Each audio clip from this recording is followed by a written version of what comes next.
Boa noite, meus amigos, bem-vindos ao Terceiro Anel e a mais um vídeo de análise futebolística. Há quem fale em roubo, eu não falo em roubo, falo em incompetência. Incompetência de todas as partes. Arbitral, do treinador e dos jogadores. Quer saber daquilo que eu estou a falar? Fica para ver este vídeo.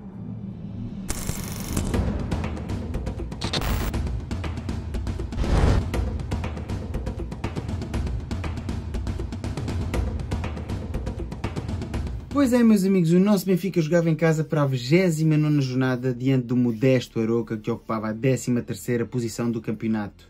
O nosso Benfica que vinha de ganhar 5-0 ao Tirsense na primeira mão das meias finais da Taça de Portugal e de uma estrondosa goleada histórica no Dragão a contar para o campeonato por 4-1 frente ao Futebol Clube do Porto. E o que é que esperávamos? Não esperávamos voltar a ver o Benfica que ganhou a arrasca em casa contra o Farense antes dessa partida do Futebol Clube do Porto. Eu esperava um Benfica com garra, um Benfica animicamente forte, um Benfica que fosse contundente e até que conseguisse resolver a partida no início da mesma. Aliás, ir para o intervalo com o jogo feito e poder rodar jogadores. Estava à espera de um 11 forte por parte de Bruno Lage, não estava à espera de certas invenções de Bruno Lage e já sei o que é que vocês estão todos a pensar, que foi um roubo de igreja e que isto e que o outro. Vamos começar então pela arbitragem e depois já iremos à partida. É um roubo? Não sei se será um roubo.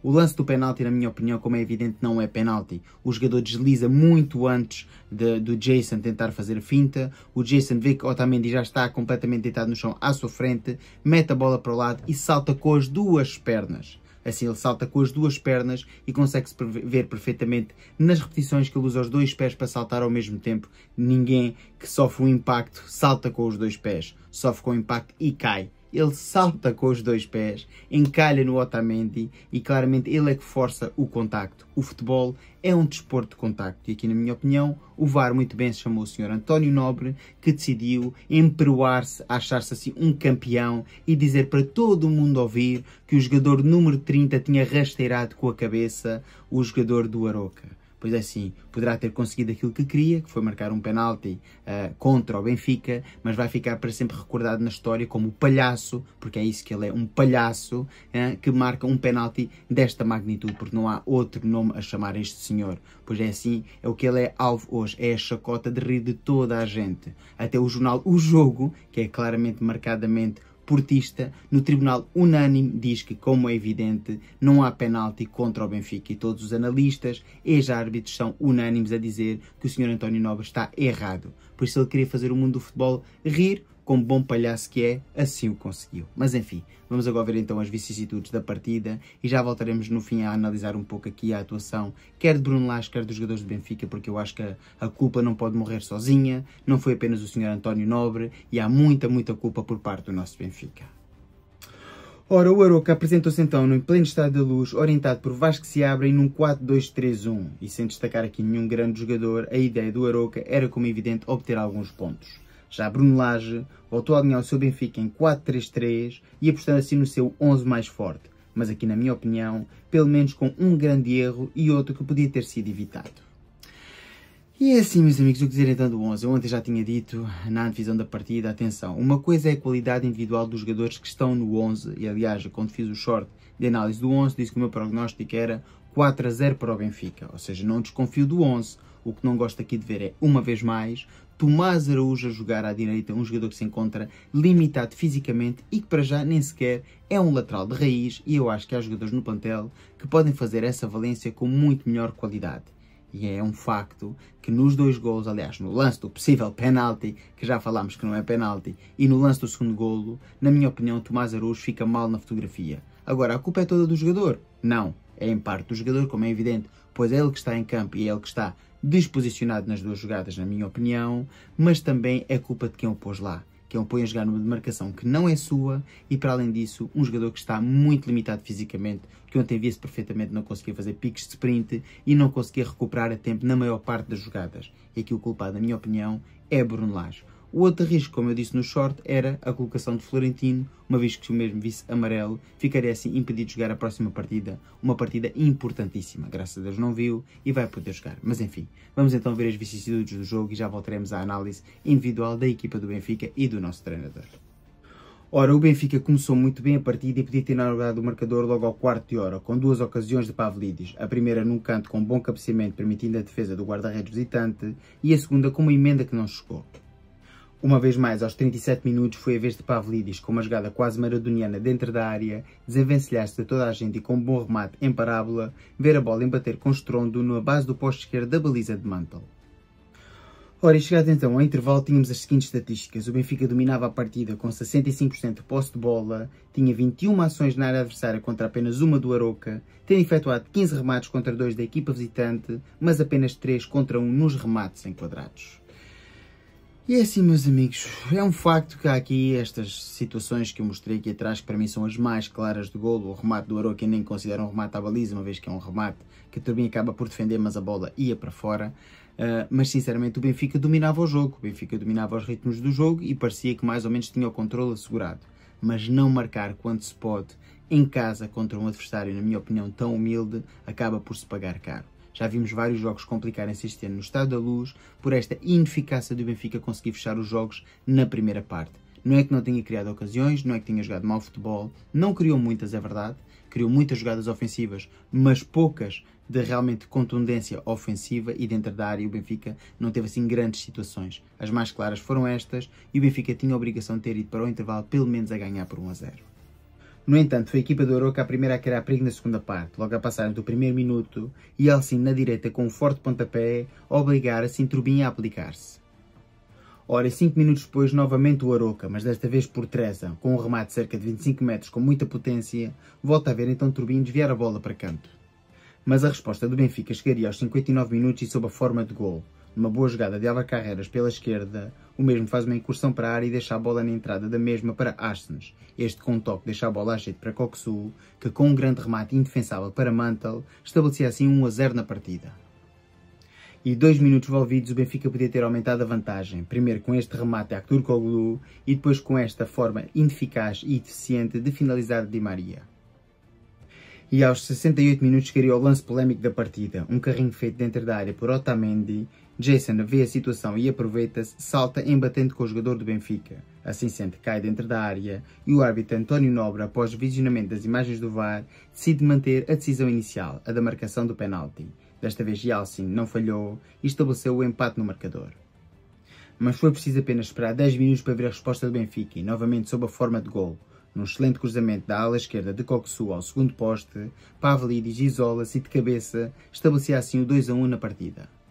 Mas à passagem do minuto 95, um balde de água fria na Luz, numa jogada conduzida pelo Aroca pela ala direita, com um cruzamento atrasado, via assim chegar Veversen completamente sozinho dentro da grande área para finalizar e bater Turbin, e estabelecer assim o 2-2 final. Ora, e chegando então ao final da partida, tínhamos as seguintes estatísticas: 56% de posse de bola para o Benfica, 40 ações na área adversária contra apenas 13, e o Benfica efetuou 26 remates contra 8, sendo dos quais 8 contra 5 nos remates enquadrados. E é assim, meus amigos, o que é que querem que eu vos diga? O Benfica acaba por pecar por erros individuais e também de estratégia do seu treinador. Já falámos da arbitragem, não vamos tocar mais nesse assunto. Quem quiser saber, rebobina o vídeo e vê do início. Já disse tudo o que tinha a dizer sobre este senhor e não tenho mais nada a dizer sobre o senhor António Nobre. Se acha que teve impacto no resultado? Não. Porque é assim, tem impacto no resultado sim, mas não é por causa dele exclusivamente que o Benfica deixa assim 2 pontos neste campeonato. Pois ao fim e ao cabo, o lance do penalti, que para mim é o mais importante da má atuação do Sr. António Nobre, dá apenas o 1 igual. E o Benfica depois disso marcou o gol e estava na vantagem ao minuto 76. Ou seja, o Benfica ainda tinha quase 20 minutos para jogar na vantagem e não soube gerir a mesma. E não é a primeira vez que isso acontece este ano, nem sequer sobre a batuta de Bruno Lage. Falando aqui do pouco que já passava do Benfica, houve algumas exibições que até gostei, sinceramente. Pavlidis não fez um mau jogo, Carreras também não fez um mau jogo, mas eu acho que o jogador que mais destacou, e como é evidente o Benfica não ganhou, por isso eu não vou dar aqui os meus 3 destaques, eu vou falar apenas do MVP. Acho que o jogador que mais destacou na atuação do Benfica foi claramente Coxu. Foi o jogador que mais trabalhou no meio campo, vários passos progressivos, 7 ou 8 se não estou em erro, 3 passos para finalização e um autêntico golaço. Um daqueles golos que vai ficar na memória de muitos e que muitos só vão tentar apagar da memória porque realmente é um grande golo num jogo que não correu bem ao Benfica. Falando agora do nosso treinador Bruno Lage, aqui sim vêm as maiores críticas na minha opinião, juntamente com os erros individuais dos jogadores, mas muitos provocados pelo mau posicionamento dos mesmos em campo devido à estratégia de Bruno Lage. Coisas que eu não entendo, jogamos com o Aroca em casa e não há nenhum adversário que seja fraco o suficiente para arrancar uma partida com 2 pontas de lança? Pergunto eu. Temos 4 pontas de lanças no plantel. Será que contra Arocas, Farenses, AVS, não dá para jogar com 2 pontas de lanças? Para jogar em 4-4-2? Para ser mais contundentes? Sim, agora vamos dizer sim, mas o Bruno Lage pôs o Belotti em campo aos 76 minutos, depois de ter sofrido, aliás, sim, acho que foi aos 76 minutos, depois de ter sofrido o golo. Ou seja, depois de ter sofrido o golo do empate, é que Bruno Lage se lembra a pôr 2 pontas de lanças em campo. E aí mete Sheldrup e mete Belotti, e tira Tino e tira Di Maria, que também não estava a ter um bom jogo. Realmente o Astro argentino não voltou bem e não fez uma grande partida no Dragão, mas realmente ontem não jogou nada bem e falha aquele lance na primeira parte de forma deficiente. Atenção, não estou a chamar deficiente a ninguém, é apenas um lance em que o jogador não foi eficaz, não foi eficiente e logo teve uma finalização deficiente, que não estava nada à espera, falhasse um gol daquela forma de baliza aberta. Depois, o que dizer mais sobre lá, já não tinha dito, Tomás Araújo jogar ali à direita é um erro crasso, erros de posicionamento no lance que originou o penalti, que podiam ter sido claramente resguardados se primeiro Tomás Araújo estivesse na posição, em segundo, se o Arsenal fechasse aquele lado, no golo, vou dizer no golo, é o Sheldrup primeiro deixa a marca, deixa o jogador correr sozinho, o jogador Verversen, vai marcar o golo, está a ser marcado por Sheldrup, Tomás Araújo está fora de posição, António Silva não está a marcar ninguém e sinceramente é um churrilho de erros por termos jogador a jogar fora de posição e isso acaba por complicar o momento defensivo.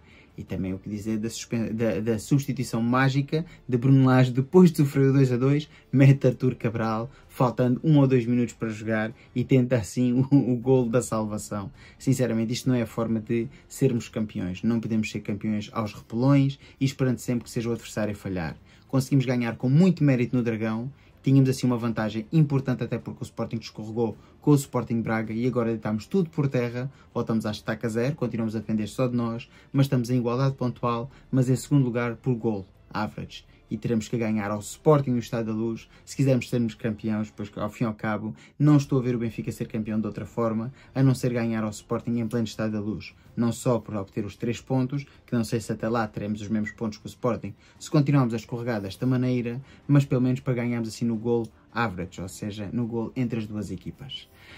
De resto, o que há mais para dizer? Há que estar muito mais concentrado e jogar muito melhor futebol. No próximo fim de semana vamos a Guimarães, uma partida complicadíssima. Tínhamos uma pequena vantagem que até poderia ser desperdiçada em Guimarães. Neste momento não temos qualquer almofada. Há que ir a Guimarães e há que ganhar, de qualquer forma. Nem que seja um gol no último minuto, com o cu, a mim dá-me igual. Eu quero ganhar em Guimarães e continuar nesta luta árdua que vai ser chegar ao 39, que cada vez está mais complicada. É assim, está feito então o vídeo, espero que tenham gostado. Se for o caso, dá o like, comenta, partilha e subscreve. Já sabes, para cá se tiver X, segue no X e ajuda a crescer o canal. Fiquem bem e até o próximo vídeo. Viva o Benfica!